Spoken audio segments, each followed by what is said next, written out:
नमस्कार, कोल्हापुरी खाद्य संस्कृतीमध्ये मी राजश्री तुमचं स्वागत करते। आज आपण बघणार आहोत स्वातंत्र्य दिनानिमित्त जिलेबी। तर आमच्या गावी प्रत्येकाच्या घरी 15 ऑगस्ट किंवा 26 जानेवारी असू देत, प्रत्येकाच्या घरी जिलेबी असतेच। तर आज ही रेसिपी आपण घरीच कशी बनवायची ते बघणार आहोत। तर त्याच्यासाठी लागणारा इथे मी पहिला पाक करून घेणार आहे। तर एका भांड्यामध्ये 1 वाटी साखर घेतली आणि त्याच वाटीने मी पाणी घातलं 1 वाटी। तर याचा आता आपण पाक बनवणार आहोत। तर याला अगोदर आपण उकळी काढून घेऊया चांगली। आता बघा इथे उकळी आलेली आहे पाकाला। तर उकळी आल्यानंतर परत अजून एक 5 मिनिटं याला अशीच उकळी काढून घ्यायची आहे। आता याच्यामध्ये घालूया पाव चमचा वेलची पावडर, थोडासा खायचा कलर घातला मी, फूड कलर असतो तो। तर साखर वितळल्यानंतर मी परत 5 मिनिटं याला उकळी काढून घेतली आणि इथे बघा आपला पाक इथे तयार झालाय। चांगला चिपचिपीत असा पाक तयार होतो। जास्त घट्ट पण नाही आणि जास्त एकदम पातळ पण पाक नाही आपल्याला बनवायचा। तर आपला पाक इथे तयार झाला। तर एक साइडला बाजूला ठेवून देऊया। आता आपण जिलेबीसाठी लागणारे मिश्रण तयार करून घेऊया। तर एका बाउलमध्ये मोठ्या 1 वाटी मैदा घेतला, ज्या वाटीने साखर घेतली होती त्याच वाटीने, आणि त्याच्यामध्ये 1 चमचा तूप घातलं।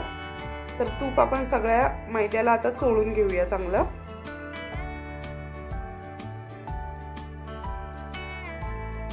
आता आपण याच्यामध्ये घालणार आहोत इनो।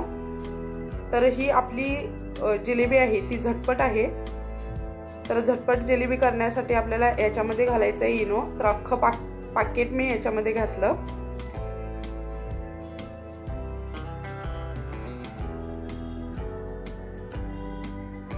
आता आपल्याला घालायचं आहे थोडंसं दही किंवा ताक, तुमच्याकडे असेल तर ते पण घातलं तरी चालेल।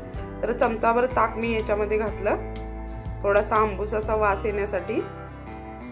तर हे मिक्स करून घेतलं आणि आता आपल्याला याच्यामध्ये थोडं थोडं असं पाणी घालून याचं मिश्रण तयार करून घ्यायचं आहे जिलेबीसाठी।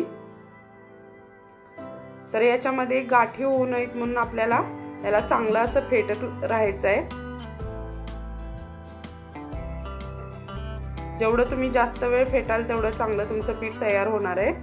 तर जवळजवळ मी 10 मिनिटे इथे पीठ चांगलं फेटून घेतलं।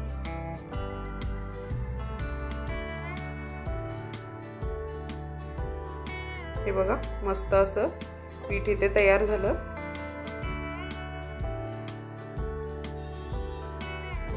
आता आपण एका पिशवीमध्ये हे मिश्रण घालायचं आहे।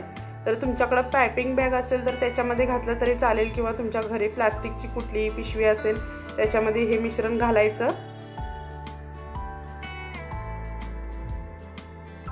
आता थोडंसं मिश्रण याच्यातलं पिशवीमध्ये घातलं म्हणजे जर तुम्हाला मिश्रण थोडं पातळ वाटत असेल तर त्याच्यामध्ये तुम्ही मैदा ऍड करू शकता। याच्यासाठी मी थोडंच घेतलं।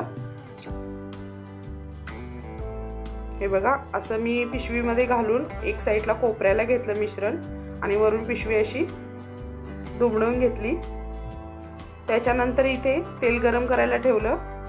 तर जिलेबीसाठी भांडं घेताना आपण उथळ घ्यायचं आहे, खालून त्याचा पृष्ठभाग असा सपाट असेल असं भांडं घ्यायचं।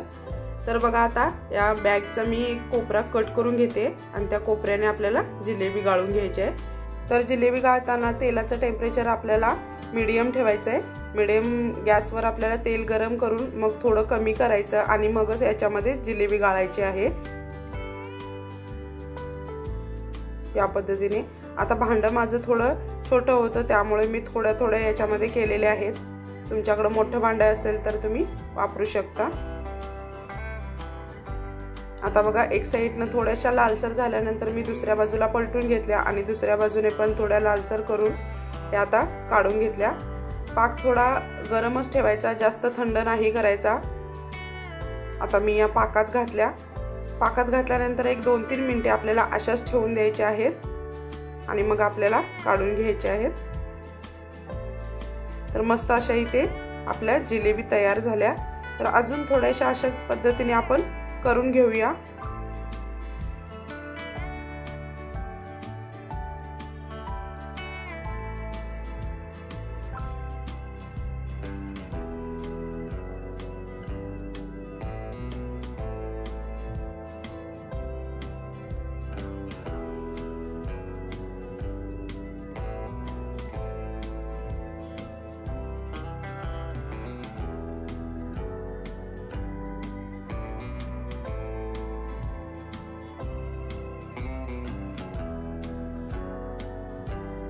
तर इथे 15 ऑगस्टसाठी आपली जिलेबी तयार झाली आहे। कशी वाटली माझी रेसिपी नक्की सांगा कमेंट करून, आणि तुम्ही एकदा घरी नक्की ट्राय करून बघा अशी झटपट होणारी जिलेबी।